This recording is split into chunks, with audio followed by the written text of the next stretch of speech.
Praise the Lord. கர்த்தருக்கு ஸ்தோத்திரம். இன்றைய வசனம்,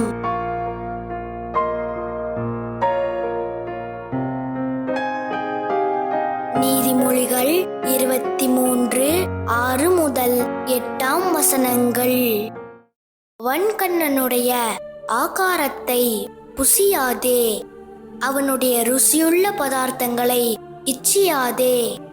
அவன் இருதயத்தின் நினைவு எப்படியோ அப்படியே அவன் இருக்கிறான். புசியும் பானம் பண்ணும் என்று அவன் உன்னோடே சொன்னாலும் அவன் இருதயம் உன்னோடே இராது.